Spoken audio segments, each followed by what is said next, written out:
নমস্কার বন্ধুরা, আমি তুহিন আর আমার কিচেনে আপনাদের সবাইকে স্বাগত।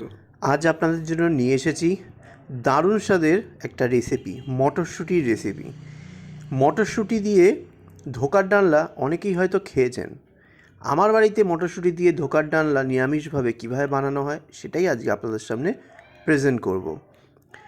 এখন এই মুহূর্তে মটরশুঁটির দাম প্রায় তলানিতে, শুরু হয় 200-250 টাকা থেকে কেজি। এখন এই মুহূর্তে এক একটা বাজারে এক এক রকম দাম, 30 টাকা কেজিতেও পাওয়া যাচ্ছে, আর কদিন বাদে হয়তো 25 থেকে 20 টাকাতেও পাওয়া যাবে। আপনাদের ওখানে কত দাম আমি জানি না, আমাদের এখানে 30 টাকা করে পার কেজি বিক্রি হচ্ছে। তাই ভাবলাম একটু মটরশুঁটির ধোকার ডালনাই বানানো যাক। চলুন দেখে নেওয়া যাক আমি আমার বাড়িতে মটরশুঁটির ধোকার ডালনা কেমনভাবে বানাই। প্রথমেই নিয়ে নিয়েছি আমি 1 কেজি ছাড়ানো মটরশুঁটি, মানে ছাড়ানোর পর 1 কেজি নয়, 1 কেজি মটরশুঁটি। সেটাকে চোকলা ছাড়িয়ে কত হয়েছে আমি এক্স্যাক্ট জানি না, কিন্তু চোকলা শুদ্ধ আপনার 1 কেজি। আর নিয়ে নিয়েছি হাফ কাপ ছোলার ডাল।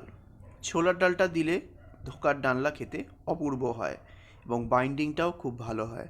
আমি সারা রাত এই ছোলার ডালটা ভিজিয়ে রেখেছিলাম, হাফ কাপ ফুলে ডবল হয়ে গেছে। এই ছোলার ডালটাও আমি ভালো করে জল ঝরিয়ে নিয়ে আপনাদের সামনে প্রেজেন্ট করছি। এইবার আপনাদের এই মটরশুঁটি আর ডালটা একসাথে যে পেস্ট করব, কি কি মশলা দেবো সেটা আপনাদেরকে দেখিয়ে দিই। আমি এখানে নিয়ে নিয়েছি 1 চা চামচ জিরের গুঁড়ো, 1 চা চামচ ধনের গুঁড়ো, 1 চা চামচ কাশ্মীরি রেড চিলি পাউডার, আর 1 চা চামচ হলুদ গুঁড়ো, আর 1 চা চামচ লবণ, সঙ্গে 2টো কাঁচা লঙ্কা। আর কি কি দেবো সেটাও দেখিয়ে দিই। আর নিয়ে নিয়েছি 1 চা চামচ আদা বাটা, এটাও কিন্তু পেস্টের সময় দিতে হবে। আর নিয়ে নেব হিং, কতটা দেব, হাফ চা চামচ। এই সব ইনগ্রেডিয়েন্টগুলো কিন্তু একসাথে পেস্টিংয়ের সময় দিতে হবে। পেস্ট করাটা আপনাদেরকে আর দেখাচ্ছি না, আমি এটা গ্রাইন্ডারের মধ্যে নিয়ে পরিমাণগুলো আপনাদের বলে দিয়েছি, সেইভাবে গ্রাইন্ডারের মধ্যে নিয়ে পেস্ট করে নিতে হবে। দেখুন আমি মিক্সার গ্রাইন্ডারে পেস্ট করে নিয়েছি, না পাতলা না অত্যাধিক টাইট, এইভাবেই কিন্তু আপনাদেরকে পেস্টটা করতে হবে। আর জল কতটুকু লাগবে সেটা অল্প অল্প করে দিয়ে দিয়ে পেস্ট করবেন, আপনারাই বুঝে যাবেন। চামচ দিয়ে তুলে দেখাচ্ছি, দেখুন একটা টাইট মণ্ড, এইভাবেই কিন্তু দইয়ের মতো করে কাটতে পারবেন। এই রকমভাবেই থিকনেসটা রাখতে হবে, ঠিক দই যেভাবে কাটেন। এইবার একটা কড়াই নিয়ে নেবো, কড়াইটাকে হাই ফ্লেমে গরম করে নেবো। গরম হয়ে গেলে এর মধ্যে দিয়ে দেবো 2 টেবিল চামচ পরিমাণে সর্ষের তেল। তেলটা হাই ফ্লেমে ভালো করে গরম করে নিতে হবে, যাতে সর্ষের তেলের কোনো কাঁচা গন্ধ না থাকে। এইবার কড়াইটার মধ্যে তেলটাকে পুরো ভালো করে গ্রিস করে নিতে হবে, ওপর থেকে নিচ অবধি পুরো গ্রিস থাকতে হবে, যাতে যে মশলাটা দেবো, মানে পেস্টিং মশলাটা দেবো, সেটা যেন লেগে যায় সঙ্গে সঙ্গে। এইবার এই তেলের মধ্যে দিয়ে দেবো হাফ চা চামচ মৌরি। এই মৌরি এর ভেতরে থাকলে দুর্দান্ত লাগবে। নিরামিষ দিনে এই রান্নাটা এইভাবে পদ্ধতিতে করে দেখুন, আপনি চেটে চেটে খাবেন। মৌরিটা একটুখানি ভেজে নেওয়ার পর আরও 1/4 চা চামচ দিয়ে দেবো হিং, কারণ এই হিংয়ের গন্ধটা স্ট্রং হলে খেতে কিন্তু দারুণ হয়, আর হিং কিন্তু হজমের সক্ষমতাও বাড়ায়।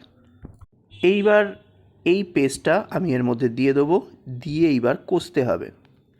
এইবার কতক্ষণ কষবেন, যতক্ষণ না পর্যন্ত টাইট মন্ড হয়ে যাচ্ছে, কড়াইয়ের মধ্যে গায়ে লেগে যাচ্ছে, শুকনো শুকনো হয়ে যাচ্ছে, জল থাকা যাবে না। এইবার এখানে একটু টেস্ট করে দেখে নেবেন লবণ মিষ্টিটা ঠিক আছে কি না। আমি টেস্ট করে দেখলাম লবণটা একটু কম লাগছে, তাই ওপর থেকে একটু লবণ দিয়ে দেবো। দেখুন আমি ননস্টপ কষতে কষতে এই মন্ডটা একদম টাইট হয়ে গেছে, খুন্তি থেকে সহজে ছাড়ছে না, আর কড়াইয়ের গায়েও কিন্তু লেগে লেগে যাচ্ছে। এই অবস্থায় কিন্তু আপনাকে ফ্লেমটা বন্ধ করে দিতে হবে, আর যে কোনো একটা থালা নিতে হবে, যেটার মধ্যে আপনি ধোকাটা বানাবেন, মানে বরফি শেপটা করবেন, সেই থালাটা নিয়ে নিতে হবে। দেখুন একটা থালাটার মধ্যে আমি একটু তেল দিয়ে দিলাম, সাদা তেল, সর্ষের তেল দেবেন না, তাহলে কাঁচা গন্ধ বেরিয়ে আসবে। এবার তেলটা ভালো করে কানায় কানায় থালার মধ্যে মাখিয়ে নিতে হবে। থালার মধ্যে মাখানো হয়ে গেলে এর মধ্যে দিয়ে দেবো তৈরি করে রাখা কড়াইশুঁটির পেস্টটা। কড়াইশুঁটির পেস্টটা দিয়ে দেওয়ার পর খুন্তি দিয়ে চেপে চেপে সুন্দরভাবে ইকুয়ালি শেপ দিয়ে নিতে হবে, যাতে একদম কানায় কানায় সুন্দরভাবে একইভাবে সেটটা হয়ে যায়। দেখুন একদম পারফেক্টভাবে আমি খুন্তি দিয়ে চেপে চেপে সেট করে নিয়েছি। সেট হয়ে যাওয়ার পর এটাকে ঠান্ডা হতে দেবো, যতক্ষণ না পর্যন্ত একদম ঠান্ডা হয়ে যাচ্ছে এবং শক্ত শেপ হয়ে যাচ্ছে, তাহলেই কিন্তু সুন্দরভাবে আপনারা বরফির শেপ দিতে পারবেন ধোকার ডালনায়। ঠিক 20 মিনিট বাদে ফিরে এসেছি, একদম ঠান্ডা হয়ে গেছে। এইবার এটাকে কেটে নিতে হবে বরফির মতো করে, মানে ধোকার ডালনা। এবার আপনারা আপনাদের মতো করে শেপ দেবেন, যদি বরফি দিতেই হবে এমন কোনো ব্যাপার নেই। এবার আমি ছুরি দিয়ে সুন্দর করে লম্বালম্বি কেটে নিয়ে আড়াআড়িও কেটে নেবো, একদম যাতে বরফির মতো হয়। দেখুন বরফির শেপগুলো দেওয়া হয়ে গেছে। এইবার যে কাজটা সেটা হচ্ছে ভেজে নেওয়া। প্রথমেই নিয়ে নেবো একটা কড়াইটাকে হাই ফ্লেমে ভালো করে গরম করে নিয়ে দিয়ে দেবো পরিমাণ মতো সর্ষের তেল। তেলটা একটু বেশি দিতে হবে, কারণ আলুর ছাড়াও ধোকাটাও কিন্তু ভাজতে হবে। এইবার প্রথমে দিয়ে দেবো দুটো বড় সাইজের আলু, একটু লম্বা লম্বা করে কেটে নিয়েছি। আলুটাকে তেলের মধ্যে দিয়ে ভালো করে ভাজতে হবে। পরিমাণ মতো দিয়ে দেবো লবণটা দিয়ে আলুটাকে ভালো করে ভেজে নেব। আলুটা লাল লাল করে ভেজে নিয়েছি, এবার কড়াই থেকে তুলে নেওয়ার পর এই তেলের মধ্যে এক এক করে ধোকা দিয়ে দেবো, দিয়ে ধীরে সুস্থে ভাজতে হবে। আর এই ধোকা কিন্তু মারাত্মক তেল টানে, চেষ্টা করবেন যতটা কম তেল দিয়ে ধোকা পরপর ভাজা যায়। অত্যাধিক কিন্তু তেল টানে ধোকা, ঠিক বেগুনের মতো। প্রথম ব্যাচের ধোকাগুলো ভাজা হয়ে গেছে, এবার তুলে নেব ধোকাগুলো। প্রথম দিকের ভাজা ধোকাগুলো কিন্তু একটুখানি ছেড়ে ছেড়ে যাবে, যত সময় যাবে তত কিন্তু ধোকা ভাজা ভালো হবে। সেকেন্ড ব্যাচেও আমি ধোকাগুলো দিয়ে দেবো, হালকা হালকা করে দুপাশ করে দেবো। তেল দেখুন এক ফোঁটাও নেই, সব তেল কিন্তু ধোকা টেনে নিয়েছে। এইভাবে ধীরে ধীরে কিন্তু ভাজতে হবে। আবারও কিছুটা তেল দেবো, আবার ধোকা দেবো, এইভাবে দিয়ে ভাজতে হবে। এইবারে কিন্তু ধোকাগুলো দেখুন ভালো করে ভাজা হচ্ছে। প্রথম ব্যাচের ধোকাগুলো কিন্তু একটু ছেড়ে ছেড়ে যায়, চিন্তা করার কারণ নেই, পরে আস্তে আস্তে সব ঠিক হয়ে যায়। এক এক করে আমি সব ধোকা ভেজে নিয়েছি। এইবার একটা মশলা বানিয়ে নেব, চলুন দেখে নেওয়া যাক। প্রথমেই নিয়ে নিয়েছি একটা মিক্সার গ্রাইন্ডার। প্রথমেই দিয়ে দেবো 1.5 ইঞ্চি আদার টুকরো, দিয়ে দেবো 4টে কাঁচা লঙ্কা, দিয়ে দেবো 2টো মিডিয়াম সাইজের কিউব করে রাখা টমেটো। এইবার এটা জল ছাড়াই পেস্ট করে নেবো, টমেটোর রসেই পেস্ট হয়ে যাবে। দেখুন পেস্ট করা হয়ে গেছে জল ছাড়াই। এবার চলুন রান্নায় যাওয়া যাক। এবার একটা কড়াই নিয়ে নিয়েছি, অলরেডি পরিমাণ মতো তেল দিয়ে দিয়েছি গ্রেভির জন্য। তেল গরম করে অলরেডি ফোড়ন দিয়ে দিয়েছি। ক্যামেরাটা অন করতে ভুলে গেছিলাম, তার জন্য দুঃখিত। এখানে ফোড়ন দিয়ে দিয়েছি 3-4টে তেজপাতা, 4টে শুকনো লঙ্কা ফাটিয়ে নেওয়া, হাফ চামচ সাদা জিরে আর কোয়াটা চা চামচ হিং। এই ফোড়নটা দিয়েছি। কখন ক্যামেরা অফ করে রেখেছি, অন করতে ভুলে গেছিলাম, এর জন্য দুঃখিত। এইবার এটা ভালো করে ভাজা হয়ে গেলে, মানে ফোড়নটা দিয়ে দেবো টমেটো, কাঁচা লঙ্কা, আদার পেস্টটা। এইবার মিক্সার গ্রাইন্ডার ধোয়া জলটাও একটু দিয়ে দেবো, কোনো মশলাই কিন্তু অপচয় করা উচিত না। দিয়ে দেবো 1 চা চামচ হলুদ গুঁড়ো, সব মশলা একসাথে দিয়ে ভালো করে কষতে হবে। দিয়ে দেবো 2 চা চামচ ধনের গুঁড়ো, 1 চা চামচ দিয়ে দেবো কাশ্মীরি রেড চিলি পাউডার, জিরের গুঁড়ো দিয়ে দেবো 2 চা চামচ। এইবার ভালো করে মিডিয়াম ফ্লেমে কষতে হবে, যতক্ষণ কষবেন তত ভালো কিন্তু টেস্ট হবে এই ধোকার গ্রেভি। এবার ঝোলের জন্য দিয়ে দেবো পরিমাণ মতো লবণ, পরে যদি লাগে তখন টেস্ট করে দিয়ে দিতে পারবেন।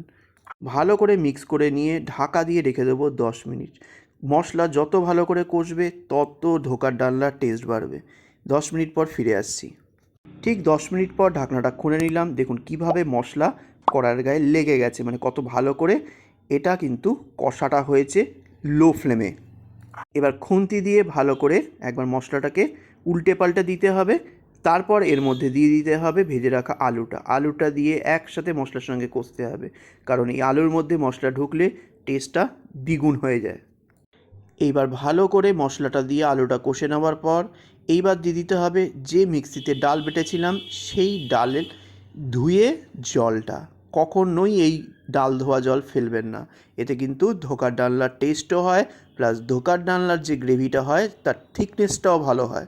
এটা সবসময় মেনটেন করবেন। আমাদের বাড়িতে কখনো এই জলটা ফেলানি যায় না, অপচয় করাটাই উচিত না, সবার জন্যই একই কথাই প্রযোজ্য। এইবার পরিমাণ মতো জল দিয়ে দেবো, যতটা ধোকা আছে আলু আছে সেই অনুযায়ী জল দেবেন, মাপটা আপনাদেরকে আর বলছি না।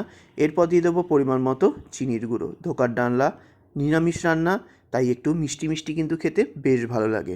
আপনারা এখানে কিন্তু নারকেল কোড়া দিতে পারেন, কিন্তু আমি এখানে যেহেতু বানাচ্ছি হচ্ছে কড়াইশুঁটির ধোকার ডালনা, তাই নারকেলটা দিয়ে ওর স্বাদটা চেঞ্জ করতে চাই না।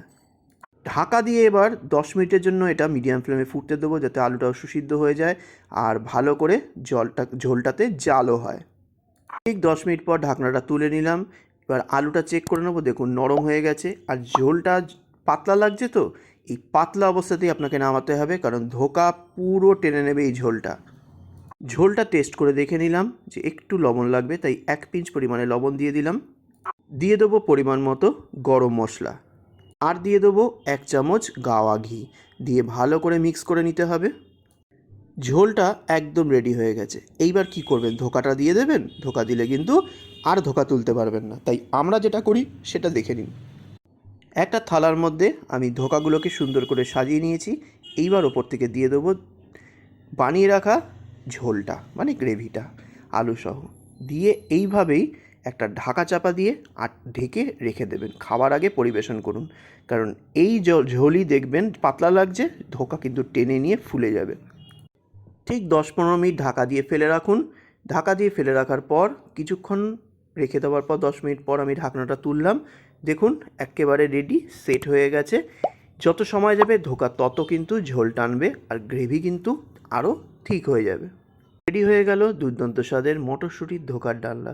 রেসিপিটা ভালো লাগলে অবশ্যই প্রচুর প্রচুর শেয়ার করে দেবেন। পাশে থাকার জন্য অনেক অনেক কমেন্ট করবেন, জানাবেন কেমন লাগলো। আর প্লিজ সাবস্ক্রাইব করে বেল আইকন ক্লিক করতে ভুলবেন না যেন। আর অল বাটনটা তো অবশ্যই ক্লিক করবেন, নাহলে কিন্তু নেক্সট রেসিপি দেওয়ার সাথে সাথে আপনাদের কাছে নোটিফিকেশান কিন্তু পৌঁছবে না। আজ আসলাম, নেক্সট দিন আবার একটা ভালো ভিডিও নিয়ে আপনাদের সামনে তুলে ধরবো। নমস্কার।